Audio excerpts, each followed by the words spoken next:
Quizás hoy nuestros pasillos estén vacíos. Nuestros libros extrañen ser leídos. Nuestro auditorio, sus grandes conferencias. Nuestras aulas, su participación en el aprendizaje. Pero la Escuela Nacional de Control no se detiene. Transformamos nuestra metodología de aprendizaje.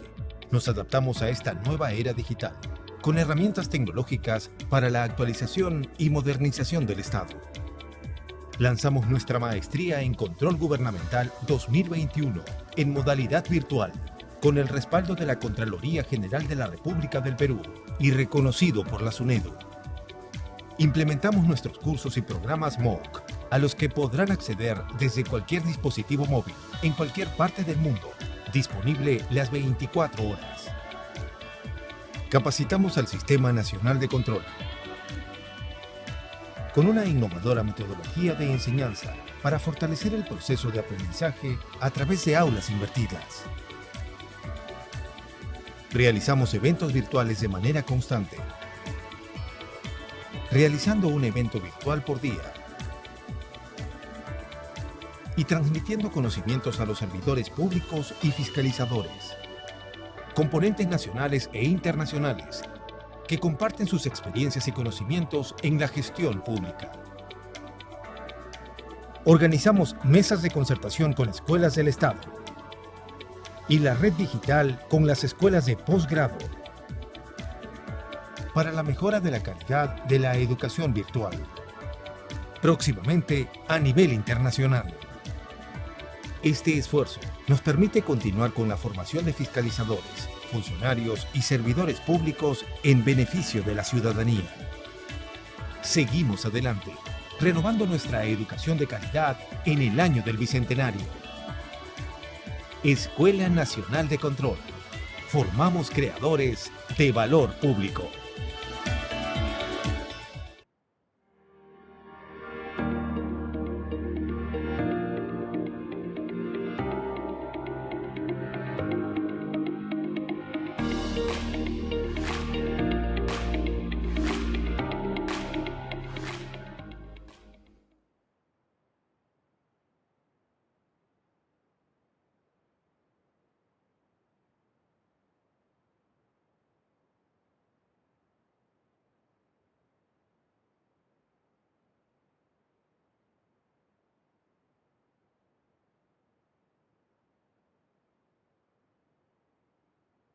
Buenas noches con todos los presentes. Les damos la más cordial bienvenida a la conferencia magistral Organizaciones Públicas Adaptativas en Tiempos Disruptivos. Antes de dar inicio, les informaremos la dinámica de participación. Durante la presentación, el público podrá realizar sus preguntas o consultas en el cuadro de preguntas y respuestas, las cuales se harán llegar al ponente para que éstas sean resueltas al finalizar la ponencia. A continuación, palabras de bienvenida a cargo de Miguel Báez Vargas, director general de la Escuela Nacional de Control.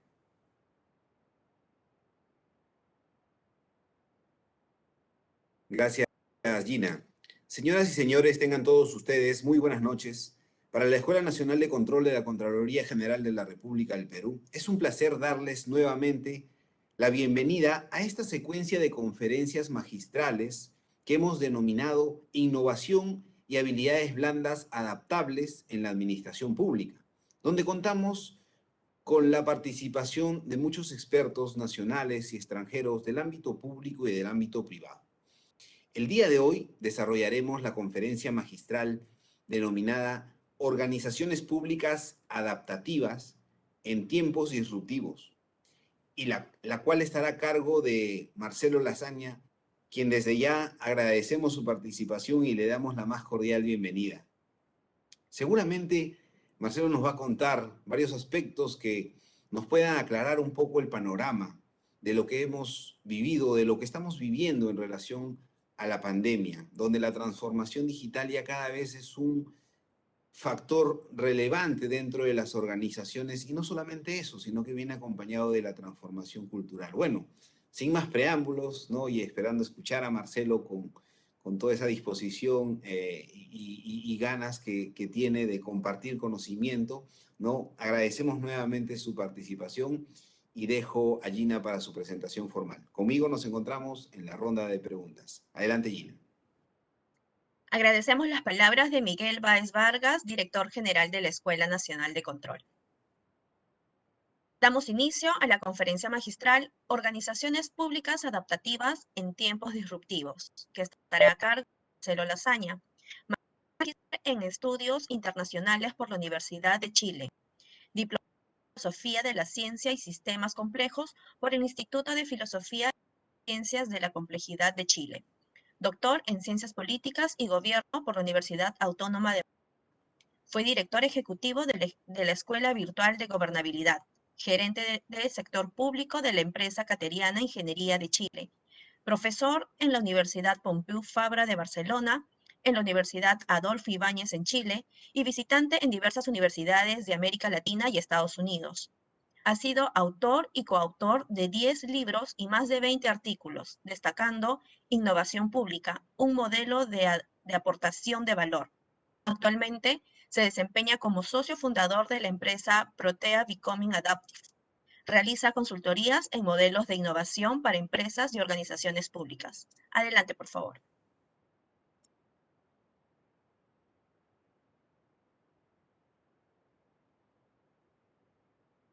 Con gusto, con placer, poder dirigirme a todos ustedes. Les deseo una muy buenas noches, que para mí es una madrugada, así que si me ven con cara de sueño, es que para mí son las 2:00 de la mañana del día sábado. En consecuencia, bueno, pero yo con gusto, no es un esfuerzo poder estar con ustedes. Me gustaría verles, pero bueno, hemos de hacer de la necesidad virtud y tenemos este canal de comunicación que es las videoconferencias y que nos permiten mantener el intercambio de ideas, la reflexión en torno a temas importantes para la administración. Bueno, voy a compartir la presentación que he preparado. También voy a registrar los minutos, que si no, podría estar hablando mucho rato, ya me amaneceré y podré desayunar ya dentro de un par de horas. A ver, un segundo.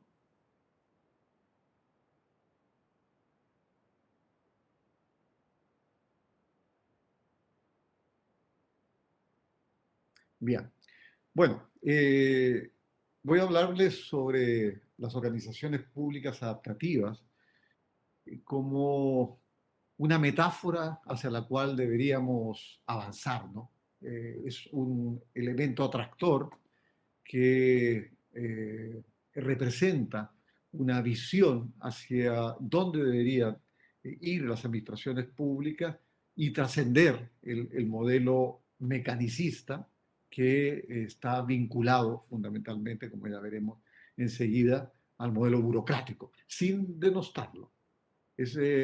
Por hacer una metáfora, tenemos una Champions League muy buena hoy día, donde tienen que competir las organizaciones públicas, y el estilo del fútbol burocrático y los perfiles y capacidades y habilidades de los jugadores típicamente del modelo burocrático no nos sirven para la liga premium en la cual tenemos que competir hoy en día. Y ya veremos por qué. Y he subtitulado esta conferencia el cómo aprender y transformarse en estos tiempos disruptivos. Ya lo indicaba en su presentación Miguel, el avance que obviamente se aceleró con la pandemia de la digitalización, ¿no? La digitalización, obviamente, que es la incorporación de tecnología que siempre se ha hecho, ¿eh? Es decir, el fuego, la imprenta, un bolígrafo, son tecnologías que los seres humanos hemos ido desarrollando para poder realizar aquellas acciones en forma más eficiente y efectiva, ¿no? Para alcanzar los objetivos que como comunidad, como grupo, como organización nos planteamos. Lo que pasa es que la tecnología de la información han tenido una aceleración en este milenio fundamental, y obviamente en las administraciones públicas son muy importantes. La gran pregunta que está detrás de eso es si los contextos organizacionales que tenemos son los adecuados para incorporar el avance de la transformación digital en el sector público. Esa es la gran cuestión. Bueno, disrupción. La disrupción significa, irruptio significa lo que entra, lo que penetra. Si vamos a la etimología de la palabra, del latín, irruptio. Disrupción es lo que sale, ¿no? Lo que sale. Consecuencia, hoy día, con la pandemia, que nos ha puesto en una encrucijada importante ante tres grandes crisis, una crisis integral, obviamente, pero fundamentalmente sanitaria, social, económica y diría yo que institucional, de gobernanza, fundamentalmente, el cómo los gobiernos en todos sus niveles han respondido ante esta triple crisis, ¿no? Cómo han y están respondiendo a esta triple crisis. Pero lo importante de la irrupción, porque yo supongo que lo habéis abordado en otras conferencias, es un tema que se ha hablado mucho, yo me voy a centrar en dos cositas. Uno, que el contexto está cambiando radicalmente, o lo de la pandemia, que la pandemia ha sido más bien un catalizador, un acelerador de muchos cambios. Nosotros nos hemos topado con servicios públicos que se planteaban cogitacionalmente, es decir, reflexivamente, hacer cosas que nunca hicieron y que con la pandemia las hicieron.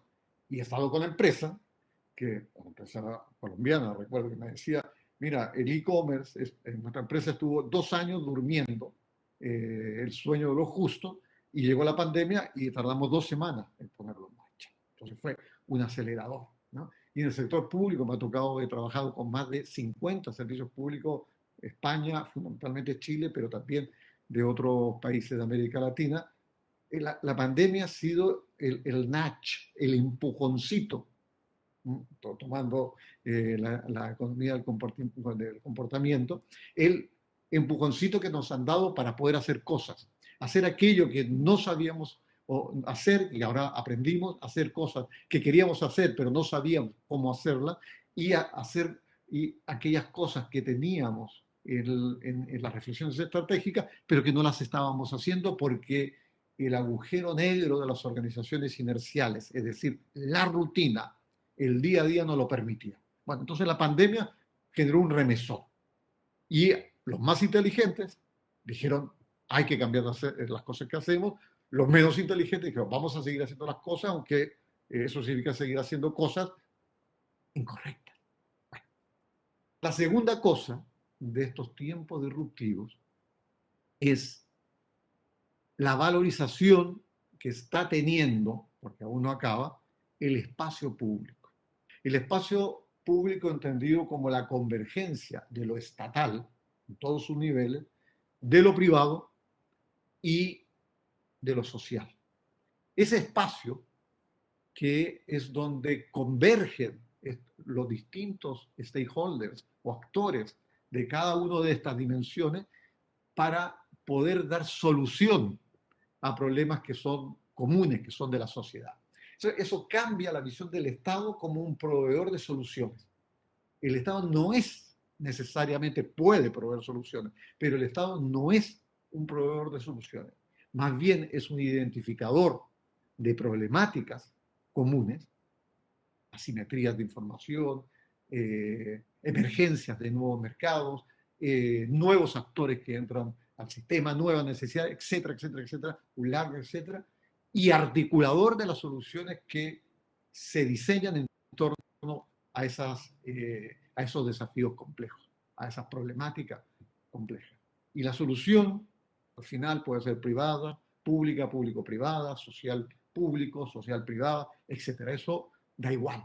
Pero entonces eso cambia fundamentalmente la mirada sobre el papel del Estado en este espacio público. Entonces la gran pregunta que nos hacemos aquí, yo vivo en Barcelona, es, ¿tiene hoy el Estado moderno, las capacidades necesarias para responder a los grandes desafíos que tenemos hoy como sociedad, donde fundamentalmente los problemas que tenemos son de índole compleja. Difícil de responder eso. Yo diría que en algunas cosas sí, otras no. Voy a poner un ejemplo. España. España ahora recibirá 250.000 millones de euros de los fondos europeos. Algunos son préstamos, otros son no reembolsables, para reactivar, para la recuperación. Está dentro de la estrategia de recuperación por el tema de la pandemia. Históricamente España ejecuta menos del 40% de los fondos europeos. O sea, es incapaz de ejecutar los fondos europeos. O sea, y eso no se refiere solamente a capacidades de gestión, se refiere fundamentalmente a capacidades de gestión, pero principalmente a capacidades estratégicas, de visión estratégica, de estrategias de identificación de problemas, estrategia de priorización de problemáticas y estrategias de articulación de acciones público-privadas con otros actores. Ahí está la madre del cordero. Bueno, si la mirada está sobre lo público, o sea, que el espacio público se valoriza, piensen que el Foro Económico Mundial, en su reunión de febrero pasado, saca un documento del capitalismo de stakeholders. Está la Asociación de Empresarios Conscientes. Ya se habla de el valor compartido extendido. Es decir, incluso en lo privado, la frontera de cada una de las empresas está siendo permeada por otras sensibilidades. Es decir, no solo hemos de ocuparnos de los intereses de nuestros accionistas, pensando en el sector privado, sino que hemos de ocuparnos también, obviamente, de los accionistas, pero también hemos de ocuparnos del contexto. Hemos de ocuparnos del territorio donde actuamos como empresa. Hemos de ser agentes también de desarrollo local. Esta valorización del espacio público va a llevar a un desafío muy importante a las administraciones públicas. Porque las administraciones públicas viven en una realidad que es paradójica. Que por un lado tienen la bendición de poder seguir existiendo sin que aporten mucho valor. Una empresa que no aporta valor, o sea, es decir, que no vende, que no tiene cliente, que no está diferenciada en su respectivo ecosistema, mercado, se va fuera del mercado. Un servicio público que no funciona, que no crea valor, sigue estando allí. Entonces, eso es una bendición, si la miramos de una perspectiva, pero también puede ser una maldición. Maldición lo será sobre todo a partir de esta gran valorización que está tomando lo público. No saldrán del mercado las empresas, los servicios públicos, quiero decir, en el futuro, cuando la sociedad les mire y les catalogue de irrelevantes. Ese será el gran castigo, o por decirlo de otra forma, la manera en que la ciudadanía valorizará lo que hacen las administraciones públicas. Las relevantes, que crean valor, vosotros tenéis como lema en la escuela, creadores de valor, es súper importante. Y aquellas que son no creadoras de valor serán absolutamente irrelevantes. Por tanto, nos jugamos mucho. Y nos jugamos mucho porque esta pandemia, en estos tiempos disruptivos, es un ensayo para una trayectoria futura, sin que yo quiera hacer aquí de pitonizo ni de adivino, pero para nadie es un secreto que se nos vienen otros grandes desafíos. Podrán haber futuras pandemias, pero se nos viene un desafío que nos pone en la frontera liminal de no cómo gestionamos o no gestionamos bien una pandemia y cómo reducimos el impacto en la vida de las personas. No. La frontera en la cual estaremos es de la extinción o no extinción, y me refiero al cambio climático. El cambio climático nos pondrá en una situación aún desafiante, aún más desafiante para las administraciones públicas para poder cumplir con su rol desde las perspectivas distintas. Leí esta mañana a Mariana Mazzucato, una economista italo-americana, pero está radicada en Estados Unidos, y decía que la paradoja de la complejidad en el sector público es que mientras más complejos son los problemas, más compartimentalizado está el sector público. Es una paradoja, porque mientras más complejidad tenemos en el entorno, y ya veré, les indicaré que entiendo por eso, más transversabilidad deberíamos tener en el sector público. Bueno, Harari, este historiador, filósofo israelí, nos indica aquí en esta frase que tienen ustedes allí, pero me interesa destacar fundamentalmente que la adaptabilidad es una propiedad necesaria, urgente, para desarrollar y que deben desarrollar las administraciones públicas. Pero ¿qué es una organización adaptativa? Miro el reloj para no pasar. Pero igualmente, Sebastián, me avisas, por favor, o Gina. ¿Qué es una organización adaptativa? Aquí utilizaré, para indicarles qué es una organización adaptativa, una metáfora. Creo que a través del relato, del storytelling, se puede entender mucho mejor. Me imagino que todos ustedes, lo mismo, en algún momento de nuestra vida hemos saltado en una cama elástica, como esta familia que está aquí, ¿no? Bueno, imagínense que todos nosotros formamos parte de una organización y nos subimos a una mega cama elástica y comenzamos a saltar. Bueno, cuando estamos saltando, la cama elástica es el ecosistema Contraloría General de la República o Estado peruano. Bueno, comenzamos a saltar, cada uno representa una organización, a un individuo, una persona, y todo lo que yo haga condiciona lo que está haciendo el de al lado. Y lo que hace el de al lado condiciona, vamos condicionando uno a otro, se produce una organización compleja, adaptativa, es una organización donde hay una alta interdependencia entre actores. No hay causalidades lineales, como en una visión mecanicista. La visión weberiana partió de la base que el entorno era estático prácticamente y que los procedimientos, los procesos podrían ser predictibles y en consecuencia lineales, ingenieriles. Bueno, eso hoy día puede hacerse en una fábrica de autos, puede hacerse en todas aquellas industrias donde podemos llegar a estandarizar. Y se puede hacer dentro del sector público algunos procesos. Sí, podríamos seguir haciéndolo. Sin embargo, la gran mayoría de los problemas que enfrenta el sector público no son de tipo técnico, no son del tipo de que nosotros podamos hacer un programa para poder abordar esa problemática, son de tipo adaptativo, son problemas complejos. En consecuencia, una organización compleja es aquella que reconoce, en primer lugar, que vive y evoluciona en un ecosistema donde se interacciona con otras organizaciones e interacciona con sus ciudadanos. En consecuencia, es una organización que necesariamente tiene que captar el qué está pasando en el target o el público objetivo, la ciudadanía que atiende.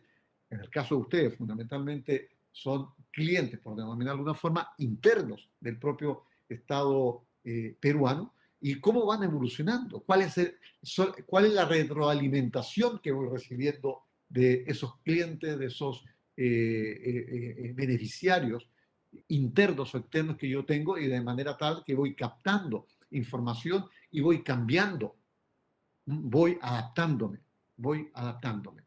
Otro atributo, otra propiedad que tiene una organización adaptativa es que está es imposible hacer predicciones. No puede predecir, ¿no? Aquí vamos a poner otra metáfora. Todos aprendimos a ir en bicicleta, ¿no? Una organización burocrática desde la perspectiva mecanicista, es decir, donde hay una estructura muy jerárquica, donde el patrón de relación es un patrón de comando y control, donde hay división del trabajo, por tanto hay compartimentalización de funciones y donde hay control. Obviamente tiene que haber control de manera tal que se produce un estilo de liderazgo muy instruccional, muy jerárquico, muy de arriba abajo, top down. Pero hoy en día ese tipo de diseño organizacional, incluso para organizaciones públicas, la gente cree que el Estado es una realidad inmanente, que nació y que como la naturaleza está allí, es como el aire. No, es un constructo social humano que ha evolucionado y que puede seguir evolucionando. Por tanto, este traje que nos confeccionó Max Weber con la mejor intención, pero que hoy día no nos sirve para jugar en la Liga de Campeones, hemos de abandonarlo en parte, no digo totalmente, para abrazar otro tipo de diseños organizacionales con otro tipo de competencias en los actores, etcétera, etcétera. En los actores me refiero a los funcionarios y funcionarias de los servicios públicos, para que puedan desarrollar su tarea con un objetivo: crear, y lo remarco, crear valor. Entonces, cuando vamos en una bicicleta desde pequeñitos, lo que ocurría es que nos subíamos a la bicicleta y siempre se producía el mismo fenómeno, que desviación, corrección. Claro, cuando yo veía a mis hijas, cuando les enseñé a ir en bicicleta, se caían mucho. Bueno, es una fuente de aprendizaje. Y era muy evidente que cuando se desviaban y cómo fueron aprendiendo a corregir, ¿no?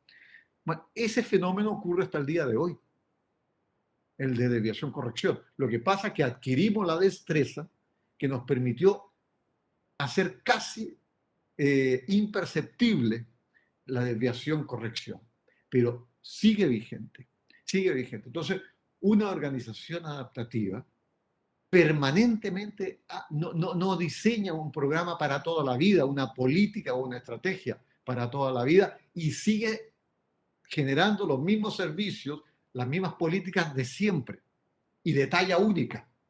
Hoy día, además, otro de los fenómenos que está muy acompañado, Miguel, con lo que tú decías, de la transformación digital, es la customización de servicios. Esto ya en el mundo privado está muy entendido. Amazon lo entiende, aunque yo no soy usuario de Amazon, que tú lees un libro y después te llega. Bueno, como el sector público también, a través de esta desviación, corrección, va generando información de su entorno, de sus beneficiarios, usuarios, y genera cambios en sus programas. Dicho esto, ¿para qué? No el por qué, el para qué adaptarse.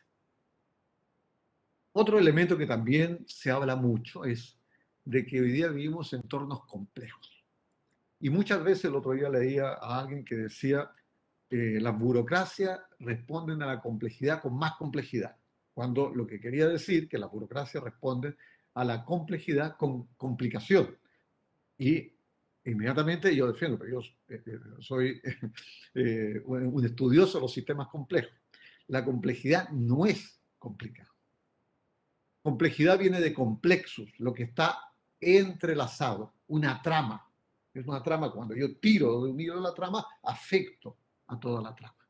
Entonces, hoy día, el contexto, para todos, pero me voy a referir aquí fundamentalmente al sector público, el contexto en el cual está inserto la acción del sector público es altamente complejo.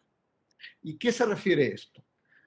Es un contexto donde los estados posibles son muy variantes. Varía, hay una alta variabilidad de los estados posibles. Les voy a dar un ejemplo de la naturaleza. Después entraré con otros ejemplos del sector público. El bosque tropical tiene una alta variación en estados posibles. El bosque boreal del norte tiene una bajísima variación de sus estados posibles. Son 3, 4. Entonces, hay mucho más incertidumbre y complejidad en un bosque amazónico que en los bosques del norte de Noruega, Suecia y Finlandia. La incertidumbre tiene que ver con la variabilidad de uno de los inputs claves que recibe el sector público, que son 3. Materia, para transformar una cosa en otra cosa. Energía, que es talento de las personas, motivación, liderazgo. E información. El sector público es altamente, como las empresas, pero mucho más, dependiente de información para poder generar sus servicios y productos, fundamentalmente servicios. Entonces, el contexto en el cual están hoy día las administraciones públicas es altamente variable en cuanto a información. Emergencias de nuevas tecnologías que cambian rápidamente la información sobre esa tecnología y pueden cambiar el modo como el sector público se organiza y cómo entrega esos servicios, cómo desarrolla esas políticas, esa estrategia. Cambio en las necesidades de nuestros usuarios y usuarias. También impacta. Entrada en el mercado de nuevos actores o en el ecosistema, para denominarle mercado, en el ecosistema que se mueve un issue de política pública. Entran nuevos actores y eso genera variabilidad. Regulaciones nuevas que también condicionan lo que haga o no haga, en el caso de ustedes, es fundamental. Ustedes son grandes reguladores de la probidad y de la legalidad de las acciones administrativas dentro del sector público. Por tanto, obviamente que estamos sujetos como organizaciones a una alta incertidumbre que se expresa en la variabilidad de la información que las diferentes agencias públicas reciben y que esas informaciones las transforman en servicios. Bueno, ese ratio o índice de cambio es mucho más acelerado que el que teníamos. No es esto a partir de la pandemia. La pandemia lo ha catalizado todo, pero esto ya venía acelerándose muchísimo, ¿no? Leía a Stuart Kauffman, lo terminaba este libro, que lo tengo aquí, lo tengo ahora para sujetar, como posavasos, pero este libro de Más allá de la física, hay un momento que dice la globalización. Hace 50.000 años, si acaso, en el mundo había 1.000 cosas, ¿no? Hoy día, solo en Nueva York hay 1.000 millones de cosas que se pueden transar. Ha habido un desarrollo de la econósfera, ha habido una expansión de la economía enorme. Bueno, otro elemento importante es la identidad. Nos adaptamos para pensar lo que somos como organización. Ojo, que pensar lo que somos no es lo que hacemos. Lo que somos es mucho más que lo que hacemos. Si confundimos lo que somos con lo que hacemos, si fuéramos una empresa, podríamos morir vendiendo refrigeradores o neveras, y sin embargo éramos expertos en la gestión del frío o de la cadena de frío. Y sin embargo, podemos dejar de vender neveras, pero hacer otras cosas. Bueno, la capacidad adaptativa tiene que ir asociada también a una reflexión permanente sobre la identidad del servicio público. Y la identidad está vinculada a la creación de valor. Y la reflexión en torno a la creación de valor abre el espacio de posibilidades mucho más amplio. Y abre el espacio de posibilidades fundamentalmente para conectar transversalmente a los distintos servicios públicos para poder abordar en forma mutualista, colaborativa, los grandes desafíos adaptativos que tenemos como territorio, como región, como país, como sociedad. Porque los problemas que están afuera no están compartimentalizados. Ese fue el gran error del enfoque y la visión cartesiana, newtoniana, mecanicista. Ver la realidad en partes compartimentalizadas. Y así se crearon las universidades como áreas de conocimiento. Áreas de conocimiento que no conversaban unas con otras. Bueno, las organizaciones están estructuradas de una manera tal que las distintas áreas funcionales no conversan unas con otras, por tanto no comparten información, no comparten talento, no comparten experiencia, no comparten aprendizaje. La adaptabilidad nos sirve en una medida importante para reflexionar sobre lo que hacemos, lo que somos y cómo podemos expandir nuestro posible adyacente, que se refiere el posible adyacente, todo aquello futurible. Y eso nos pone ante un desafío muy importante.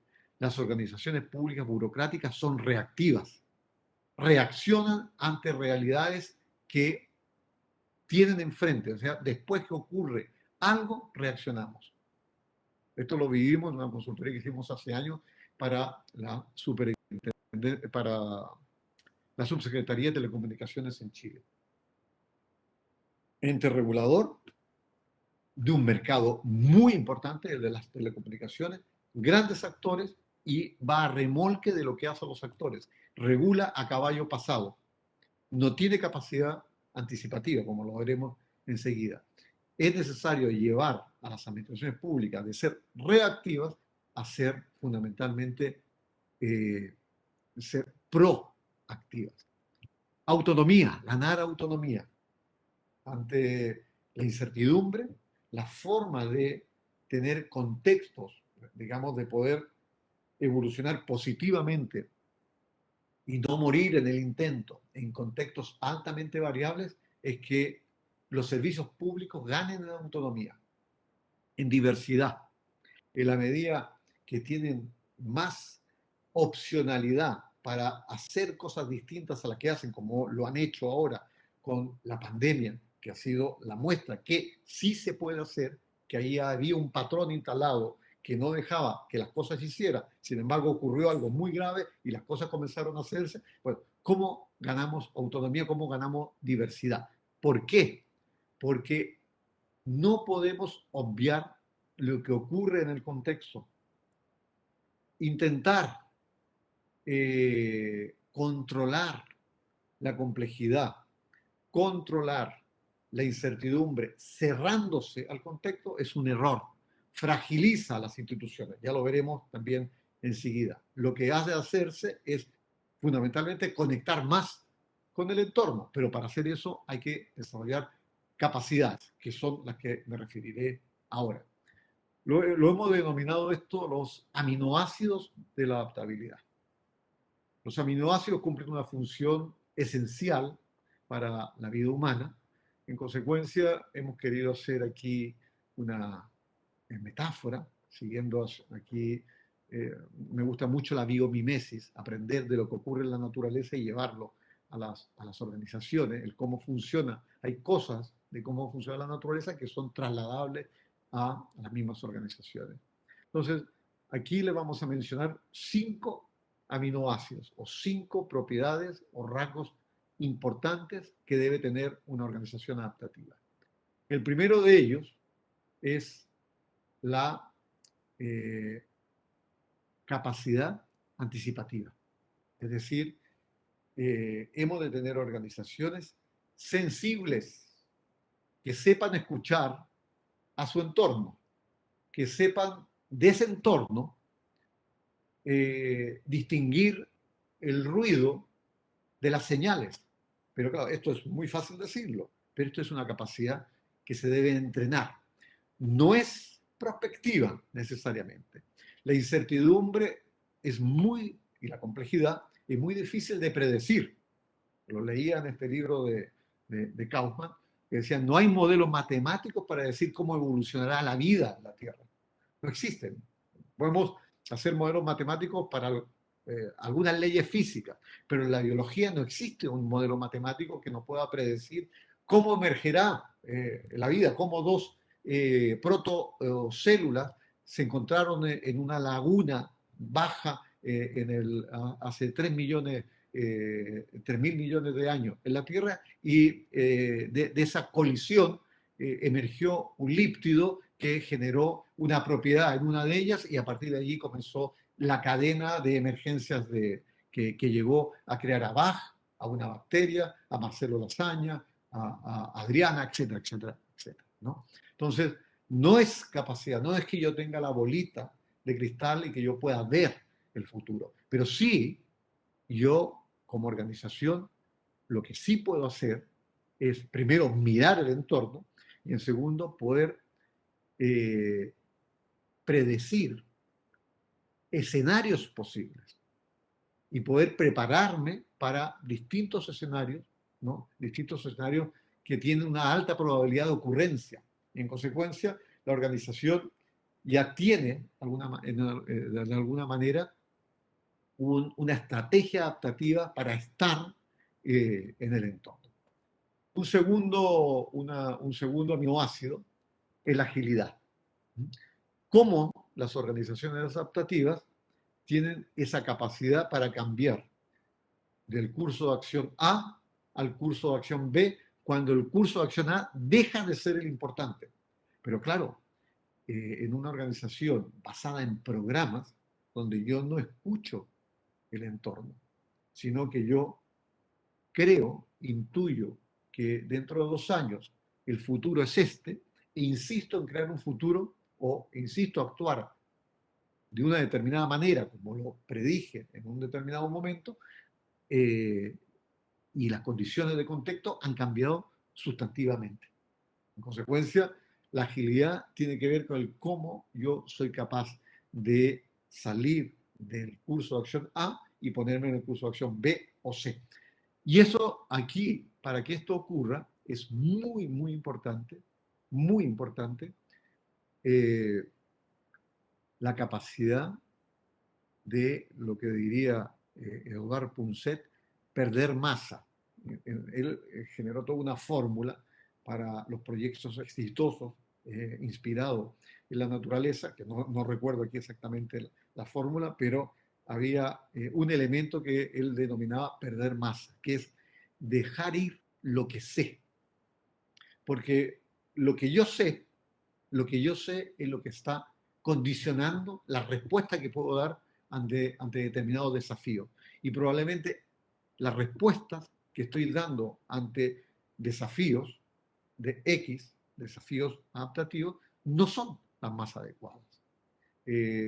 Koldo Echeverría, el director general de SADE, que es una escuela de negocio muy importante aquí en Barcelona, y una de las más importantes de Europa, les decía en una entrevista que le hacía un periódico hace un tiempo atrás, estamos viendo un momento en el cual debemos desconfiar mucho más en lo que sabemos que en lo que no sabemos.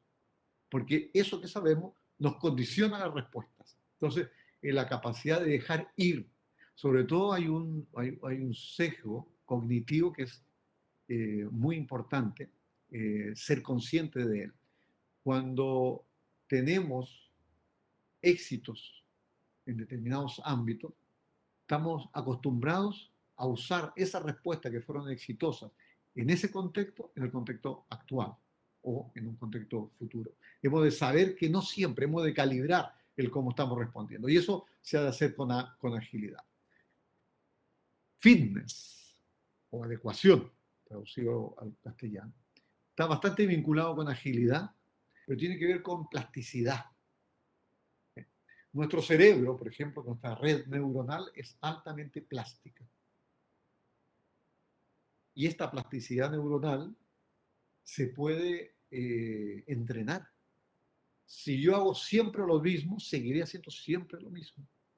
Si yo como organización tengo una manera de hacer, yo puedo desandar esas huellas neuronales para generar nuevas huellas neuronales, ¿no? Entonces, la adecuación es mucho más profunda que la agilidad. Ante determinados desafíos adaptativos, cómo yo reconfiguro la organización en términos físicos, en términos de talento, de personas que trabajan en la organización, en términos tecnológicos y en términos financieros. Y como si esto fuera una estructura de un puzzle o de un Lego, yo reestructuro toda la organización. la reestructuro de manera tal que la reconfiguro para hacer frente al nuevo desafío. Aprender, la capacidad de aprendizaje. Crítica. Las organizaciones públicas, y esto lo he dicho y lo tengo escrito hace muchos años, son altamente intensivas en conocimiento, pero unas pésimas gestoras de su propio conocimiento. Y ejemplos tenemos por doquier, cómo se pierde información, cómo con los mismos cambios de gobierno se vuelve a foja cero, se pierde información intencionada o no intencionadamente, no hay continuidad, no hay compartición de mutualismo, por denominarlo de otra forma, de información. No solamente es compartir, sino colaborar, porque yo puedo compartir sin colaborar, pero para colaborar necesariamente tengo que compartir, ¿no? ¿Y cómo podemos aprender de todo esto? Y el aprendizaje aquí está vinculado a un elemento clave de los sistemas complejos, que es el feedback. En cualquier sistema complejo, sea este cuervo que está allí, sea yo mismo, sea una organización, un club de fútbol, la Alianza Lima o cualquiera del Perú, bueno, cómo la organización, cuando acomete una acción, genera un impacto en el ecosistema. Imagínense que ustedes salgan un nuevo protocolo para, yo no soy gran conocedor, conozco, pero no soy gran conocedor de la Contraloría, un nuevo protocolo para la validación de las acciones administrativas de los distintos servicios públicos del Perú. Obviamente que los usuarios de esa nueva normativa reaccionarán, ¿no? ¿Cuántas veces escuchamos las reacciones? Y esto se lo preguntamos hace 2 años atrás a varias agencias regulatorias cuando comenzamos a trabajar en innovación regulatoria, que se ha trabajado muy poco, porque la innovación que hace el laboratorio de gobierno en Chile, en Inglaterra, etc., es innovación en servicio, pero no es innovación regulatoria. Les preguntamos, ¿cómo construyen ustedes las regulaciones? Bueno, y la cadena de la regulación estaba acotada a 4 personas, por decirlo eufemísticamente, que cogitaban y pensaban en la regulación, pero no era fruto de una interacción con distintos actores. En esa interacción con distintos actores del ecosistema de una política pública, por ejemplo, lo que hace la Contraloría, se genera retroalimentación, lo que se denomina en ciencia de la complejidad feedback negativo y feedback positivo. El feedback positivo es el que expande una acción, el feedback negativo es el que estabiliza y autorregula el mismo sistema, ¿no? Entonces, ¿cómo nosotros recogemos esa información? Con solo un objetivo, no por ser buenos camaradas ni buenos compañeros, nada. Mejorar las políticas que hacemos, las normas que establecemos, en consecuencia, crear valor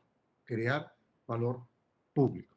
Y por último, el último concepto, y después pasaré muy rápidamente a otra parte, el último concepto es un concepto que a nosotros nos gusta muchísimo.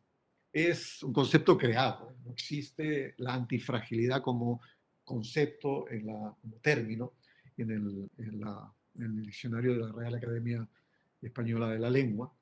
La antifragilidad es un concepto creado por Nassim Taleb, que es un filósofo estadístico estadounidense libanés, y tiene un libro del mismo nombre, El Cisne Negro, también es de él. La antifragilidad se refiere fundamentalmente a la propiedad que tiene un sistema, una organización, de beneficiarse y favorecerse de la incertidumbre, de la entropía, de la incerteza, de la variabilidad, de la incompletud de información, es decir, la verdad de lo que ocurre cada día en nuestros entornos, y eso permite que las organizaciones no pierdan, sino que se favorezcan. Lo interesante es aquí que es una organización estructurada burocráticamente, obviamente que la complejidad la destroza. En consecuencia, mientras más burocrática es, más se cierra, más se blinda y genera incluso un foso con cocodrilos en torno a ella, de manera tal de tener bien separado el entorno y bien guarecido su frontera, y en consecuencia cada vez es más frágil y cada vez está más separada de su entorno y cada vez tiene menos posibilidades de crear valor. Una organización antifrágil es aquella que le abre la ventana a la complejidad y la incertidumbre, a la variabilidad, y se favorece de ella.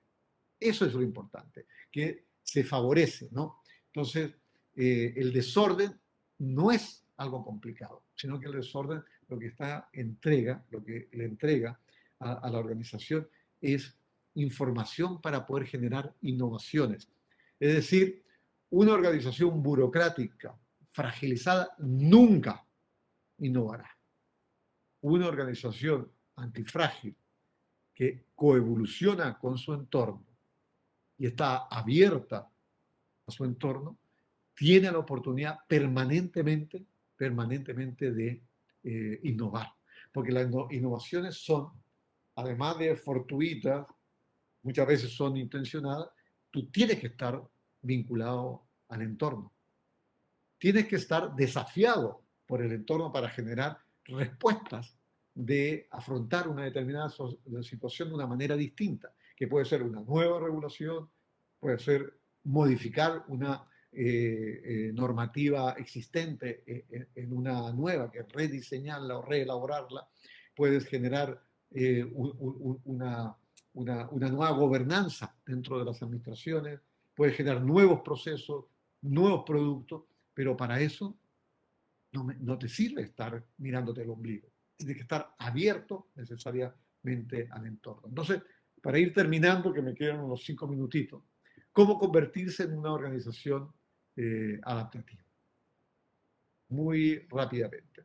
En primer lugar, tenemos que pasar del paradigma del problema y la solución, que la organización es una máquina y que cuando tenemos un problema vamos hacia la pieza, cambiamos la pieza y ya está, y pasar a un enfoque distinto, el enfoque de la complejidad, donde trabajamos la incertidumbre, pero no miramos problemas, miramos patrones. Los patrones son críticos aquí. ¿El patrón qué es?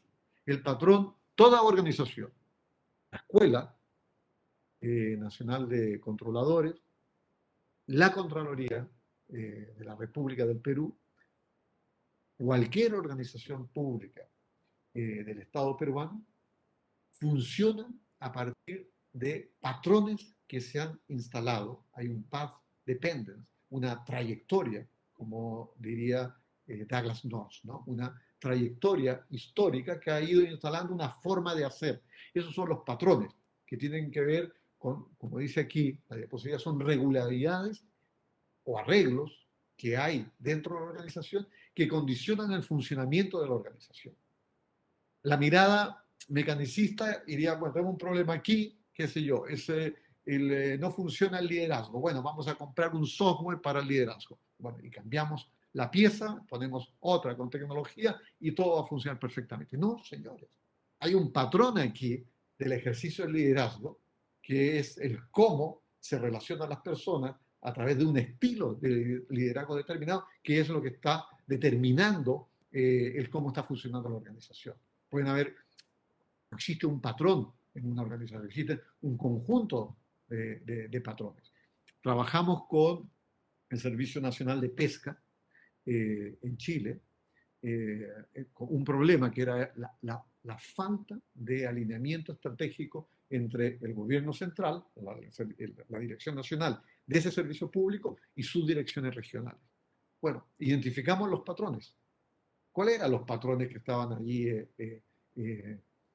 impidiendo que la organización se alineara estratégicamente. Bueno, ya eso lo mencionaré enseguida, porque la forma de llegar a transformar una organización mecanicista en una organización adaptativa, nosotros la hemos denominado la ruta Protea, ¿no?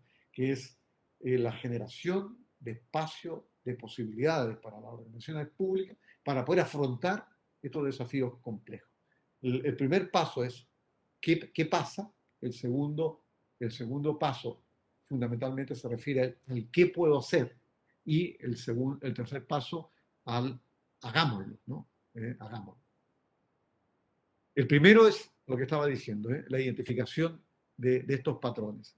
Lo que hicimos en este servicio público es identificar cuáles eran los patrones que estaban anclando, patrones internos, anclas y alas, o sea, los que condicionan que la organización como está hoy, y los patrones emergentes, alas, que son aquellos patrones que posibilitan la transformación. Bueno, se vio que había un estilo de liderazgo histórico que era muy vertical, que todo lo que se hacía en Santiago debía también hacerse religiosamente, tal como se definía en Santiago en las regiones. Que los flujos de comunicación estaban rotos, que el uso de la información era muy compartimentalizada. De estos 3 patrones más otros 4 o 5 patrones más se identificaron, y se identificaron aquellos que eran anclas, pero también aquellos emergentes que con la crisis de la pandemia surgieron nuevos estilos de liderazgo, mucho más horizontales y más colaborativos. Ese estilo de liderazgo habilitador, ese es el que permitía generar el cambio, ¿no? Cuando hacemos estrategias de gestión del cambio que las pensamos top-down, todas fracasan. Las estrategias de gestión del cambio verdaderamente efectivas son aquellas que se hacen top-down y bottom-up. Es decir, que hay un diseño desde el centro, pero luego mueve a las personas desde sus propios intereses locales hacia arriba, ¿no? Luego, los patrones de entorno, qué cosas están cambiando en el entorno que nos permiten generar cambios internos en la organización. Voy rapidito para terminar, porque me estoy alargando demasiado.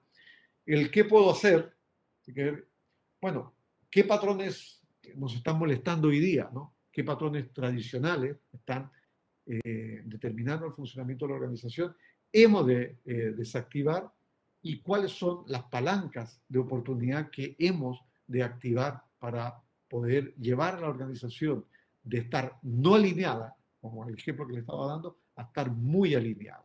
Y a partir de allí diseñar nuevos patrones y reglas sencillas, que ahora es un concepto muy crítico, porque no podemos responder a la burocracia con más burocracia.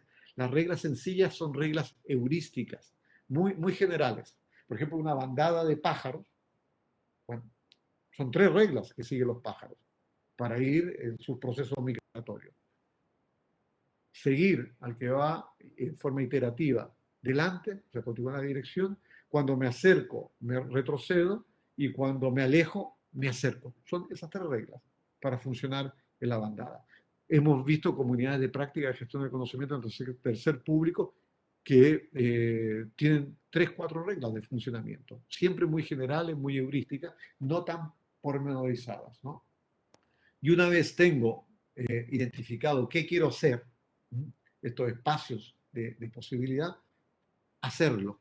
Y eso tiene que ver con generar pilotos o prototipos antes que pilotos, esos prototipos probarlos, o sea, antes de salir de una metodología que involucra algo de innovación también en esta tercera fase, poder incorporar usuarios antes de salir con una iniciativa palanca que permita realizar el cambio en algún aspecto de la organización, pilotar, generar narrativas, relatos, ¿no? Relatos potentes que sean verdaderos atractores para movilizar, motivar y hacer engagement dentro de las organizaciones. Otro concepto también crítico en los sistemas complejos, fractalizar. El cómo soy capaz yo de escalar el éxito que yo tuve porque esto que hicimos en Cernapesca, en Chile, lo hicimos en 2 regiones. Fue muy exitoso. Después escaló a 2 más. Después de estas 2, a otras, hasta completar las 17, 18 regiones de Chile. Y cómo al final de todo esto genero aprendizaje. Genero aprendizaje de lo que hice, aprendizaje experiencial. Bueno, eso es cómo generar organizaciones adaptativas, cómo poder pasar de ser organizaciones mecanicistas, desconectadas o conectadas muy parcialmente con su entorno, a ser organizaciones que están permanentemente coevolucionando con su entorno para entregar valor a sus usuarios y usuarias. Bien, pues me quedo a disposición de todos ustedes, feliz de responderles a las preguntas que deseen hacer. Gracias.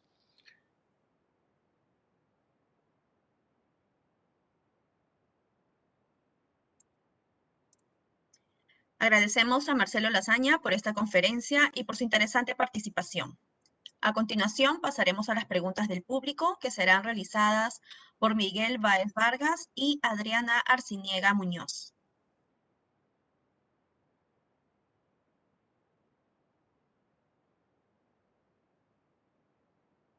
Muchas gracias, Gina. Excelente exposición, Marcelo. Permíteme felicitarte por este panorama que nos dejas, los retos que como funcionarios y servidores públicos debemos de lograr justamente para adaptarnos a estos cambios, a este nuevo contexto, ¿no?, que nos trae la pandemia, y sobre todo cómo comenzar a activarnos, ¿no?, para poder justamente generar las soluciones que requiere el país, la ciudadanía. Yo, por ser un caballero, voy a dejar a Adriana que pueda plantear la primera pregunta. Por favor, Adriana, yo después de ti, y así vamos haciendo un panel diverso. Adelante, Adriana, por favor. Claro que sí, con todo gusto. Bueno, buenas noches con todos. Buenas noches, Marcelo. Muchísimas gracias por tu inspiradora presentación. Definitivamente, y es algo que muchas personas hemos conversado, la pandemia nos ha hecho un diagnóstico gratuito, de manera acelerada, sin siquiera tener tiempo y oportunidad de digerirlo. Hemos visto cómo se han realzado nuestras debilidades y contrario senso a lo que en otras oportunidades puede haber sucedido a las sociedades y a los países, hemos tenido que buscar soluciones. Y de hecho, esa es una conducta que no es usual, creo yo, en un ser humano, en una persona, que estemos proclives a buscar soluciones. Claro, salvo cuando nos apuntan nos ponen contra un rincón, nos apuntan con una pistola, y entonces nos vemos obligados a buscar soluciones. Sin embargo, esto no es lo habitual, ¿cierto? Y muchos le podemos tener cierto temor a la zona de confort. Entonces, me has inspirado a poder ver primero, y es lo primero que yo te preguntaría, ¿cómo transformar, transmutar esta reactividad, ¿no? Porque claro, estamos más listos para mantenernos en nuestra zona de confort y responder cuando es necesario resolver un problema, pero el problema ya está ahí y la anticipación es inminente, ¿no? Entonces, no sé cuál es la dinámica, si voy haciendo todas las preguntas y bombardeo a Marcelo, o porque tengo varias anotadas. Que nos vaya respondiendo, ahí vamos dinamizando este conversatorio. Esa sería la primera, la reactividad, Marcelo. ¿Cómo se transmuta esa reactividad? Primero, yo creo que los servicios públicos han de empoderar a los funcionarios y funcionarias que forman parte de los servicios, ¿no? Pero antes, déjame hacer un paréntesis. Adriana, tú has sido el nexo en todo esto, así que agradecerte, que no lo había hecho anteriormente, lo hago ahora. ¿Sí? Ella ha sido el nexo con la Contraloría, con la escuela, ¿no? O sea, vuelvo, cierro el paréntesis. ¿Cómo motivar y acelerar? Primero, yo diría que aquí el liderazgo está muy asociado a que se desarrolle desde la autoridad, ¿no? Un liderazgo que procura la transformación, y la transformación es aquello que se indica desde el liderazgo con autoridad formal, ¿no? En consecuencia, aquí hay que romper esa creencia, incluso las mismas jefaturas han de romper la creencia de que las personas no son depositarias de ideas, ¿no? Y de soluciones. Yo siempre cuento el relato del arca de Noé, ¿no?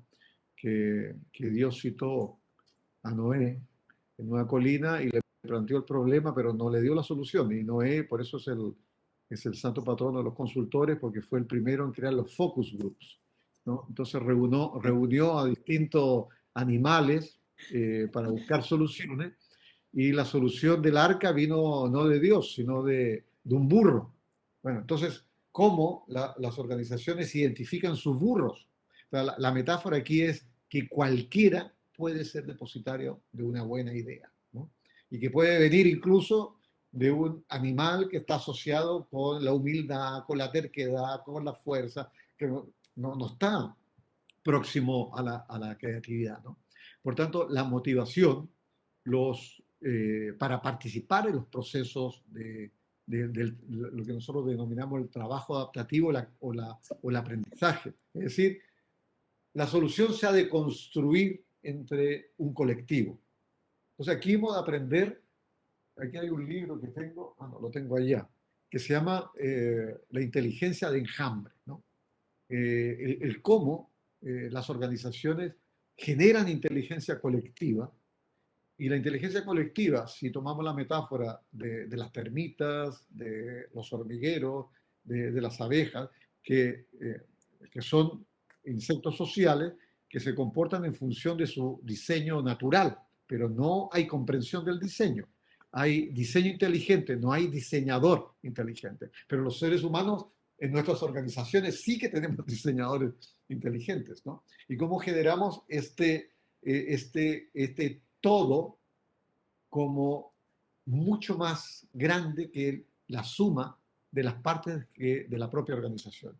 Para que eso ocurra, hemos de potenciar a las personas, crear los espacios de habilitación, ¿no? Los espacios de habilitación significa espacios que permitan que las personas expresen sus puntos de vista, sus críticas, porque hay uno de los temas críticos en los procesos de generación de soluciones creativas, es que podemos partir de unas premisas que luego en el camino se caen esas premisas y surgen cosas que eran insospechadas, y finalmente la solución no responde a las premisas originales, sino que algo que surgió y que no estaba en la cabeza de nadie, fue una neurona, no, una idea orgánica que emergió de la interacción de distintas personas. Por tanto, esta reactividad, este rechazo, yo creo que es hijo o hija de el modelo vertical, jerárquico que ha predominado en el modelo burocrático. En consecuencia, yo apostaría por, como esto no se puede dar vuelta al calcetín de una vez, yo creo que el cambio y la transformación es incremental. Entonces, hay que hacerlo a nivel de metro cuadrado. Tú estás en la unidad de modernización, bueno, hagamos un cambio ahí en la unidad de modernización. Después lo fractalizamos a otros sectores de la Contraloría y del Estado peruano, o lo podemos hacer a nivel de la Escuela Nacional. Bueno, eso se ha estudiado. Pero la reactividad no se supera a través de instrucciones, se supera a través de la motivación y el engagement, ¿no? El empoderamiento de las personas. Eso es. Muchas gracias, Marcelo. Y claro, siempre la pregunta del millón es la zona de confort, ¿no? Entonces, hablando de organizaciones adaptativas, hablando de los aminoácidos que nos sugieres tomar en cuenta para poder conceptualizar un poco en nuestro pensamiento una organización adaptativa, ¿cuál es tu opinión respecto de estos aminoácidos y la naturaleza humana de estar en la zona de confort y de mantenerse ahí, ¿no? Porque son las ganas de cambiar, las ganas de hacer algo distinto. Podemos dar tanta información, podemos hablar de tantas cosas interesantes. Estoy segura que pasaríamos días y meses enteros escuchando todas las lecturas interesantes que tienes a tus espaldas, pero esas ganas las relaciono yo con la zona de confort. Entonces, ¿cuál es tu opinión? Mira, hay una paradoja grandísima. A mí me encantan las paradojas porque son muy aleccionadoras. Pero de entre las muchas paradojas interesantes, una de las paradojas es que biológicamente estamos preparados para el cambio, pero culturalmente nos cuesta el cambio. Preferimos las áreas de confort. Y la cultura organizacional en la cual hemos vivido fortalece esa creencia de que hay algunos, a mí, por ejemplo, me encanta la incertidumbre. A mí, por ejemplo, la rutinización de mi vida sería una de las formas de matarme, ¿no? Si quieren, algún día se requiere información de mí y quieren torturarme, háganme hacer una cosa durante 3 días permanentemente y soltaré toda la información que quieran porque las rutinas no me gustan para nada, ¿no? En consecuencia aquí, la forma de abordar esto es, hay un concepto que nosotros tenemos en el liderazgo. Esto, yo creo que todo lo que me han preguntado mucho tiene que ver mucho con el ejercicio del liderazgo, que es frustrar a la gente. Cuando normalmente la visión tradicional del liderazgo es que el lidera responde a las expectativas de la gente. Entonces, todos están mirando a quien ejerce el liderazgo. Y quien ejerce el liderazgo tiene que dar las respuestas y tiene que generar las soluciones. Bueno, aquí, esto, si sigue así, vas a seguir enraizando las áreas de confort. ¿Para qué me voy a mover? Si el solucionador se llama Miguel Báez, hay un problema, miramos todos a Miguel Báez y Miguel Báez lo soluciona, ya está. Él es el solucionador. Es el Mr. Lobo. ¿Se acuerdan de Pulp Fiction? Sí. Él es era el solucionador. Bueno, hemos de huir de eso y hemos de frustrar a la gente. La forma para movilizarla, para sacarla de las áreas de confort es decir, yo no tengo respuestas, solo tengo preguntas. Y vivimos en un mundo donde es mucho más interesante hacerse nuevas preguntas que buscar respuestas. Porque dentro del paradigma mental vigente vamos a seguir obteniendo la misma respuesta. Entonces tenemos que formularnos preguntas distintas y devolver el trabajo a la gente, responsabilizarla. Ahora, muchos reaccionarán impávidos a esto, no habrá cambio, pero otros sí que los vas a remecer, ¿no? Y hay algunos que se van a empoderar. Autopoiesis también es un concepto muy importante dentro de la ciencia de la complejidad, que fue elaborado por 2 chilenos, por ambos muertos ya, Maturana y Varela. La autopoiesis es lo mismo que autoorganización. O sea, los sistemas complejos, esto de que existe una abeja reina es una mentira. La abeja reina se dedica a procrear, pero ella no diseña una estrategia, no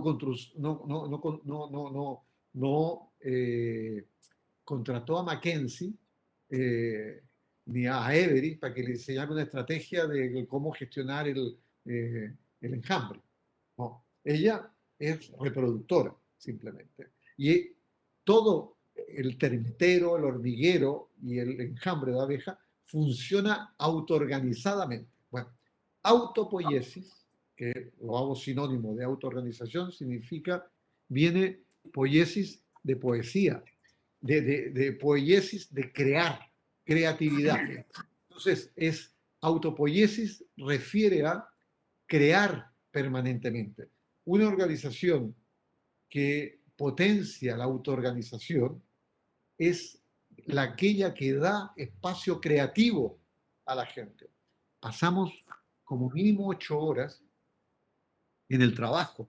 En consecuencia, imagínense, estamos 8 horas metidos en el trabajo y si hacemos trabajos rutinarios, mecánicos, así como en la película Tiempos Modernos de Chaplin, es la castración del ser humano. En consecuencia, hay que dar espacio a la creatividad. Lo que pasa, y como tú bien dices, Adriana, hay una mentalidad que es un patrón.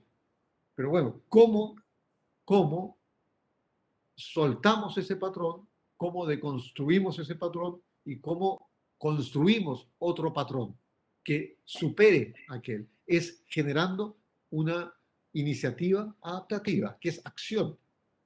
Yo, por más que le diga a una rosa, crece, hermosa, crece, no va a crecer.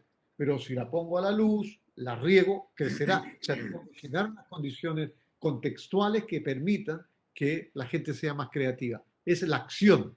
No somos lo que decimos que hacemos, somos lo que hacemos. Por tanto, es importante que la gente se pruebe allí. Yo no, si yo digo que soy creativo y no hago nada creativo, bueno, no soy, simplemente estoy diciendo que soy creativo. Bien, eso se me ocurre para salir del área de confort. Miguel, no sé, o Adriana, o... Yo tengo una consulta y me gustaría tu opinión en relación a la experiencia, el conocimiento que tienes. Nosotros manejamos dos redes en relación a la parte académica. Tenemos una red de 17 instituciones, escuelas pares a la nuestra, de otras organizaciones de la gestión pública, y nos vamos reuniendo cada mes.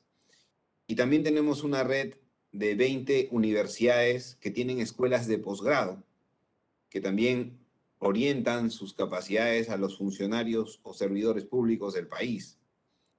Siempre nace esta inquietud, Marcelo, de intentar homogenizar o estandarizar. No, yo no quiero llamar la enseñanza, ¿no? o el compartir del conocimiento, pero si quisiéramos lograr un gobierno que realmente trabaje de manera eficiente, oportuna, disruptiva, ¿tú crees que esta fuerza que estamos uniendo, ¿no? O sea, porque si las uno a todas, estaríamos hablando de 37 instituciones técnicas, académicas, que podrían lograr una componente importante? Ponle, iniciamos por habilidades blandas o entramos por habilidades tecnológicas. ¿Crees que esto podría contribuir con lo que tú vienes conversando y explicándonos con mucho conocimiento?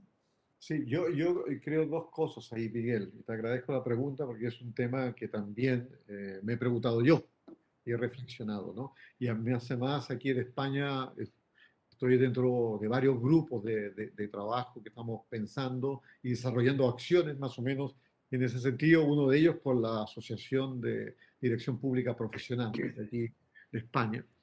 Y el tema, yo creo que esto debe hacerse en el contexto, ¿no? El aprendizaje de nuevas habilidades, eso debe ser una combinación de cosas, pero fundamentalmente en el contexto. Te lo voy explicando por partes, ¿no? Porque es más fácil. Cuando me refiero al contexto, quiero decir, aunque venga la enseñanza, el marco conceptual, el marco metodológico, venga del conjunto de estas 37 universidades, ¿no?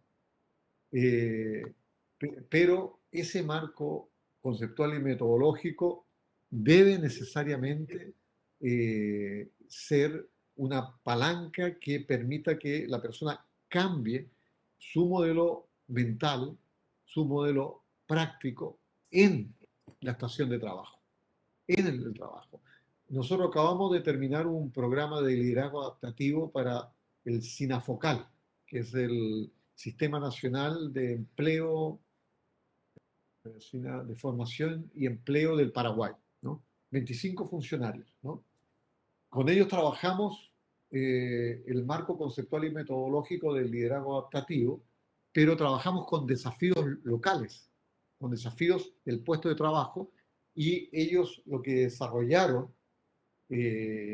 como práctica del desafío fueron hojas de ruta que luego están aplicando hoy en día en su puesto de trabajo, de manera tal de cambiar la realidad en ese metro cuadrado que mencionaba, ¿no? Aquí yo creo que lo importante es tener un marco conceptual y metodológico general compartido. Cuando me refiero metodológico, me refiero sobre todo a la metodología de aprendizaje, que ha de ser muy learn by doing y por un lado y por otro lado muy experiencial. El que yo llene de conceptos a un aprendiz no me sirve de mucho, ¿no? Más vale una mente bien ordenada que llena, como diría Edgar Morin, ¿no? Por tanto, ha de ser necesariamente la práctica. Esto que mencionaba de homogeneizar y estandarizar, no me gustan mucho los conceptos, ¿eh? Pero pero lo importante aquí es tener una red que actúa conjuntamente, que tiene una filosofía del aprendizaje, que comparte una filosofía de los conocimientos y capacidades que se han de desarrollar y que lo hace de manera distinta, porque aquí no estamos trabajando en el vademecum de, qué sé yo, con una verdad absoluta, ¿no? Porque hoy día podemos decir, mira, el Estado funciona de esta manera y lo mejor para que el Estado funcione y cree valor es desarrollar capacidades adaptativas y que se asemejen mucho más a un ser vivo que a una lavadora del Estado, pero puede ser que dentro de 50 años la realidad sea otra, ¿no? Por tanto, debemos estar siempre abiertos a la posibilidad de cambio. Entonces, a veces las estandarizaciones no ayudan a eso. Hay un librito, tampoco que no sé dónde lo tengo ordenado, bueno,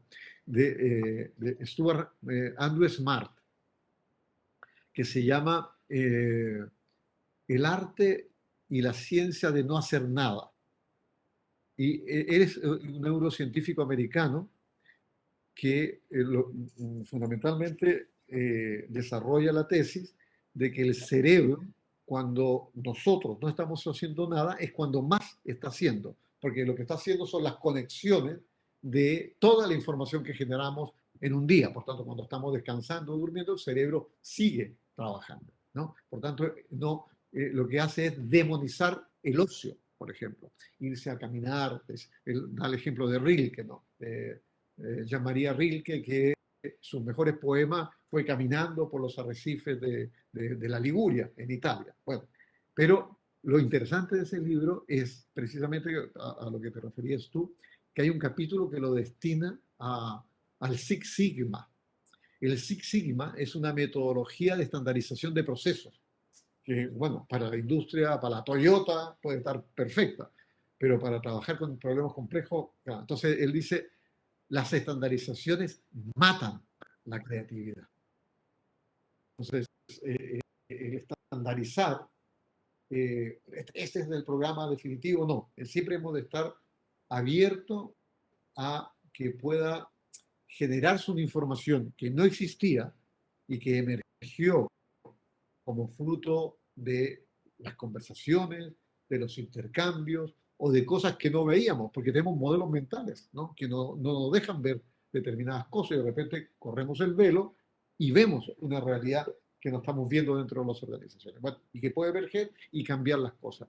Por tanto, yo creo que ahí hay un elemento importante. A mí me gusta esto de tener aliados externos. Que no todo, aquí en España existen las escuelas de administración pública que son del Estado español, que el INAP es del Estado español y las escuelas de cada una de las comunidades autónomas, hay algunas que tienen las diputaciones y ellas se dedican a la formación, ¿no? Pero claro, están formando más en temas normativos, en temas más duros o de planificación, pero en estos conceptos más soft, que al final no son los más soft, son los más relevantes. Son soft, pero son los más relevantes. Hay un relato del budismo zen que me encanta, que es Chuang Tzu, Chuang Tzu, que es un padre del taoísmo, que yacía en una llanura moribundo y llegan sus discípulos y le pregunta a sus discípulos cuando vienen a asistirlo, ¿qué tengo en la boca? Y él abre la boca, los discípulos miran, dicen la lengua y pregunta a Chuang Tzu, ¿y los dientes? Dicen, ya no están. Ah, dice, es que lo blando dura y lo duro no perdura. Por tanto, las cosas blandas permanecen en el tiempo. Sí. Gracias, Marcelo, gracias. por nada. Creo que hay una pregunta aquí. ¿Hasta qué punto una entidad pública puede adaptarse considerando que existen regulaciones y estructuras? Muy buena pregunta. Bueno, obviamente aquí yo he hablado, Elías, sin tener en cuenta el contexto, ¿no?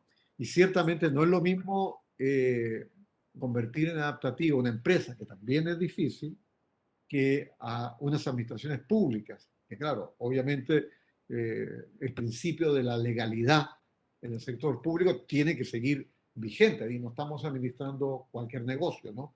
Estamos administrando el negocio de todo. Las estructuras son difíciles de cambiar, pero el cambio es posible en la medida que lo vayamos acometiendo, como decía hace un rato atrás, en forma gradual, en forma incremental, a través del metro cuadrado. Hoy día, mira, hace 15 años que trabajo con el Departamento de Justicia de la Generalitat de Cataluña, y ellos han generado un sistema de gestión del conocimiento extraordinario, pero lo mejor que yo he visto. Y está fuera de la estructura. No, tampoco contradice la normativa, pero no responde a la propia normativa, y han hecho cosas súper interesantes y que crean valor. Y por otro lado, Elías, Martín, la normativa también es un constructo humano. Ahí no es una verdad inmanente, ¿no? En consecuencia, también puede ser susceptible de cambiar. Hace muchos años entrevisté, cuando escribí un libro sobre innovación pública, a un director jurídico, un municipio muy innovador en Chile. Y el más innovador de todo era él, que era abogado, y era director de la dirección jurídica de este municipio. Y le pregunté, ¿por qué ustedes innovan? Y la respuesta fue súper esclarecedora. Porque la ley me obliga. Claro, la ley le encorseta tanto que la vía de salirse de ese corset era la innovación, y que esa innovación lo llevaba a la frontera de la legalidad, obviamente. En consecuencia, todos los innovadores tendrán en sus talones a ustedes, la Contraloría. Bien, pues, ¿alguna pregunta más? Si me permites, Miguel, yo quisiera cerrar con una... Por favor, Adriana, por favor. Gracias, Marcelo. Con respecto al alineamiento estratégico, esa siempre es nuestro talón de Aquiles, es nuestro principio, nuestro fin, dicho más romántico, porque se hace evidente el deseo de conseguir este alineamiento estratégico entre lo vertical y lo horizontal. Pero ¿cómo se logra? ¿Qué es lo que se trabaja? Cuando no encuentras una organización en caos, encuentras una organización muy mecánica que cumple con sus objetivos estratégicos, sus actividades estratégicas, sus indicadores. Cuando tratas de ver cómo te lleva todo eso a los resultados, te das cuenta que no se conversó, que no se compran el asunto, ¿no? No se compra la cosa para poder ejecutar. Ni siquiera se ve que tienen que coordinar unos con otros, entonces sería como tener un mapa, ¿no? Hacia un norte. Entonces, ¿qué nos puedes decir sobre el alineamiento estratégico? Algunos consejos, Mira, prácticas que tú hayas llevado a cabo. Muchas gracias. más que consejos, algunas prácticas, experiencias. En primer lugar, bueno, yo nunca en mi vida he trabajado en el sector público, pero llevo más de 30 años trabajando con el sector público. Por tanto, lo conozco siempre desde fuera, no trabajando dentro del sector público, pero he trabajado mucho con él, con más de 50 servicios, como les comentaba antes. En primer lugar, hay una cosa que celebrar, que la estrategia se ha incorporado también en el hablar, en el lenguajear, en los modelos mentales de los managers del sector público. Ahora bien, una cosa es eso y otra cosa es cómo lo han hecho, ¿no? El cómo lo han hecho es donde más problemas hay.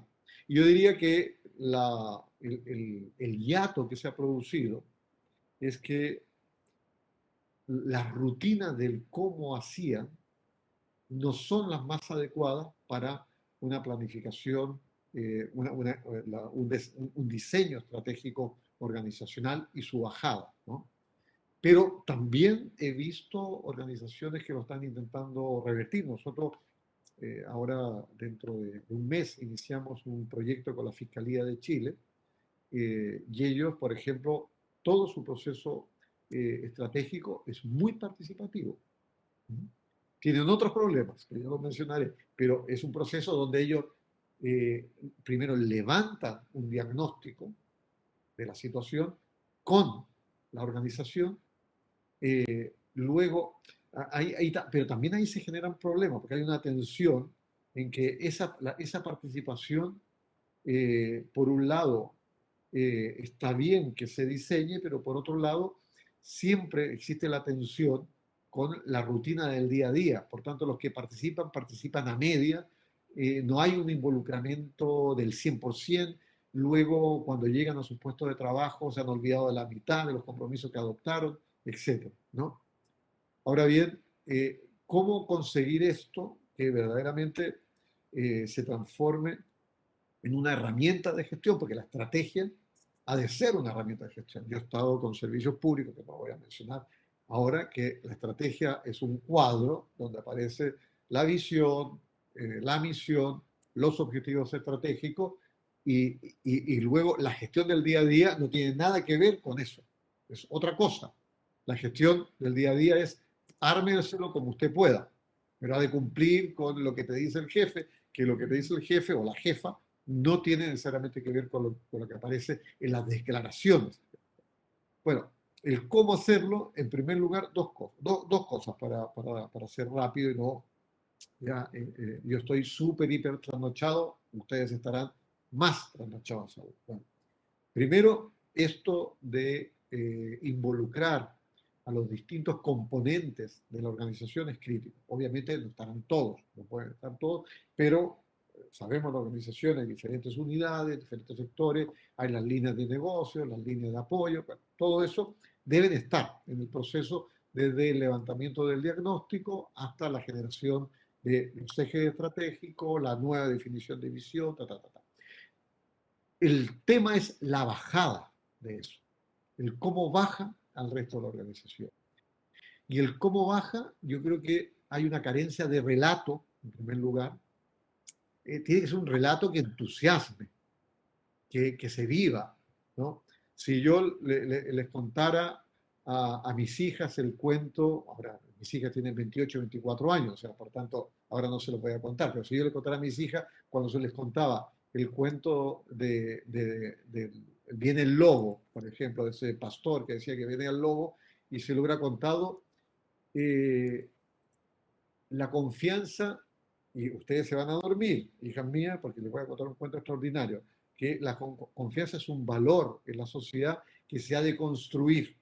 Y para construir ese valor, hemos de ser auténticos y sinceros. Ese es un relato abstracto. No hubiera entusiasmado para nada. O sea, sin embargo, si yo le digo, venía un pastor que cada vez que entraba al pueblo en la tarde anunciaba que venía el lobo. Todos se guarecían en sus casas, cerraban las puertas y a la mañana siguiente no aparecía el lobo. Segundo día, otra vez el pastor, bueno, es lo mismo, pero se generó un relato, un storytelling, una narrativa. Yo creo que allí hay una carencia de explicar las cosas que es importante que se incorpore en el sector público, porque eso genera involucramiento, genera pertenencia, belonging, es decir, el que yo me sienta parte de la Contraloría, de la Escuela Nacional de Controladores. Bueno, yo soy parte de este equipo, ¿no? Yo formo parte de esta identidad. Entonces, el nivel de compromiso se acelera. Y la segunda cosa que es importante, si bien no tiene tanto que ver con este alineamiento, pero sí en parte es que el tipo de estrategia que se ha estado utilizando fundamentalmente en el sector público es muy parecida a la que tuvo mucho tiempo vigente en el sector privado, que son estrategias muy poco adaptativas. Es decir, yo defino lo que va a ocurrir en el futuro el futuro me hará caso a mí, porque las cosas ocurrirán como yo defino que han de ocurrir, y por tanto los hitos que se irán desarrollando en el mediano, en el corto, mediano y largo plazo serán los que yo pongo en la estrategia. Bueno, eso hoy día es un suicidio. Las estrategias hoy día no han de ser, te voy a poner una metáfora, hemos de huir de ser turistas y ser mucho más paseantes, peregrinos, es decir, tener estrategias adaptativas de corto plazo o de alcance más corto, por decirlo de una forma, con esclusas de información, donde yo recoja información permanentemente para validar las hipótesis, las premisas, para validar el cumplimiento de metas muy rápidamente, generando información. Entonces, como eso lo tengo que hacer con mi gente, eso produce también empoderamiento de la gente. En la medida que la estrategia se sienta como propia, cambia absolutamente, ¿no? Y se produce el alineamiento. Lo que pasaba en este servicio público chileno es que los desafíos estratégicos se definían en el centro.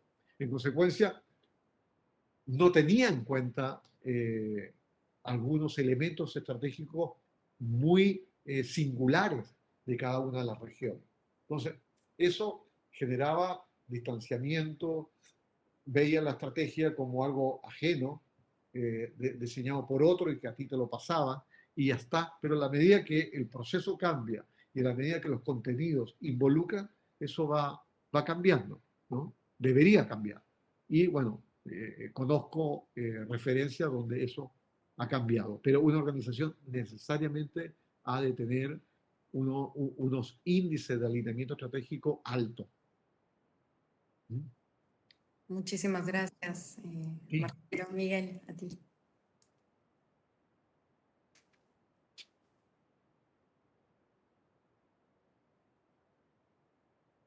Queremos agradecer. Adelante, señor Miguel. Dale, Gina, dale, por favor. Bueno, queremos agradecer la participación de Marcelo Lasaña y felicitarlo por la dedicación y el tiempo ofrecido para el beneficio de los funcionarios y servidores públicos, así como de la ciudadanía en general. Muchas gracias. Sí, Gina, muchas gracias a la Contraloría. Marcelo, la Escuela Nacional de Control de la Contraloría General de la República del Perú agradece tu participación. Créeme que ha sido un espacio de mucho aprendizaje y sí te invito a que nos dejes, por favor, unas palabras finales de cierre, una buena recomendación para todos los que nos dedicamos a esto y entendamos de que tenemos que ir cambiando, ¿no? Tenemos que ser más disruptivos y tenemos que ir pensando siempre en la eficiencia de los recursos públicos, que es a lo que nosotros nos dedicamos, ¿no? Y que la ciudadanía es la que tiene que ser la gran ganadora de todo este cambio. Así es, como ustedes dicen en vuestro lema, la creación de valor que apunta precisamente a esa ciudadanía, y en la medida que cambiemos nosotros las cosas que hagamos, los productos que generemos, el valor que creemos para la ciudadanía será mayor y la ciudadanía estará más satisfecha. Pero en ese proceso, estimado Miguel, la gente, los funcionarios y funcionarias de la Contraloría tienen un rol clave. En la medida que cambien ellos a nivel personal, se generará un cambio que se va a expandir hacia todos, ¿no? Dentro de la Contraloría, pero ese cambio en el modelo mental de cada uno y entrar en un registro distinto, salir de esta zona de confort que mencionaba Adriana y vivir la vida de funcionario como una vida de servicio público, de misión, que no significa que estar ad honorem en la administración pública, pero no hay nada más interesante cuando tú eres un creativo, que es tu obra. No pintaremos como un Dalí, un Picasso, un Monet, un Chagall. No escribiremos como, qué sé yo, Vargas Llosa no, porque ya no me gusta, pero bueno. ¿No? Entonces, sí, otro escritor peruano,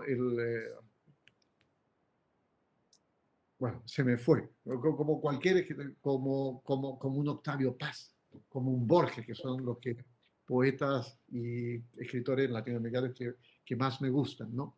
Pero podemos escribir una historia, ¿no? Una historia interesante, y esa historia interesante es desde nuestra propia obra, cambiando cosas que son pequeñas, pero que sumadas a los cambios de todos son cosas grandes, que es cómo afrontamos lo que hacemos en el sector público. Salgámonos de las rutinas, pensemos la administración de otra manera y en la medida que le demos esa dimensión de valor, de generación de valor, de relevancia, de misión, como dice Mazzucato se lo recomiendo muchísimo. La administración pública está orientada al cumplimiento de misiones, ¿no?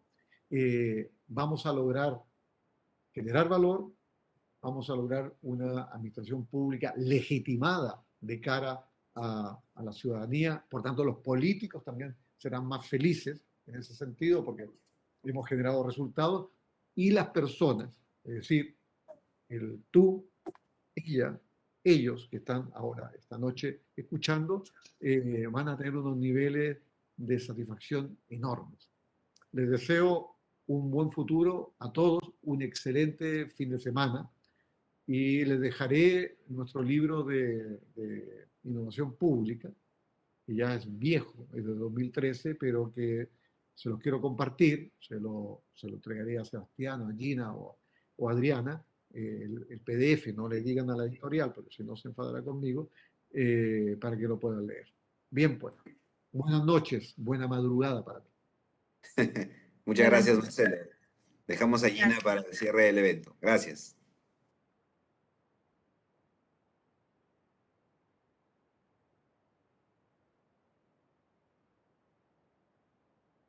Quedan cordialmente invitados a participar el día martes 31 de agosto a las 7 de la noche de la conferencia magistral Funcionario Público 4.0, que estará a cargo de Miguel Marino Báez Vargas, director general de la Escuela Nacional de Control.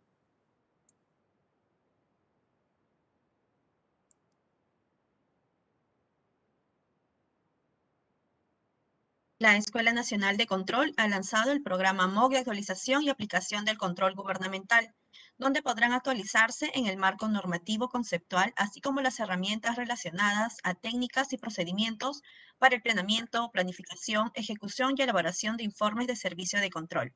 Asimismo, tenemos para ustedes 4 nuevos cursos MOOC en asociaciones público-privadas, curso MOOC en sistemas administrativos del Estado, curso MOOC en políticas públicas y gestión del valor público y el curso MOOC en InvierteP. Tanto el programa MOOC como los cursos MOOC inician el lunes 6 de septiembre. Para más información, visiten nuestra página web o pueden escribirnos al inbox del Facebook de la Escuela Nacional de Control. Se les recuerda que para acceder a las constancias de participación electrónica deben de cumplir con las condiciones de participación. De ser así, estas serán enviadas a los correos electrónicos registrados al momento de su inscripción, en un lapso de 25 días hábiles posteriores a la realización del evento. Asimismo, los invitamos a compartir su experiencia sobre nuestras conferencias en la sección de opiniones de nuestro Facebook, lo que nos permitirá mejorar y continuar con estas capacitaciones gratuitas. Muchas gracias por su asistencia. Tengan muy buenas noches. Hola, soy Eliana Torres, docente de la Escuela Nacional de Control, del curso Asociaciones Público-Privadas, APP. El propósito de este curso es conocer los antecedentes normativos y aspectos generales de las APP en el Perú, comprender las fases de formulación y estructuración necesarias para la implementación y comprender los aspectos relevantes de las fases de transacción y ejecución contractual.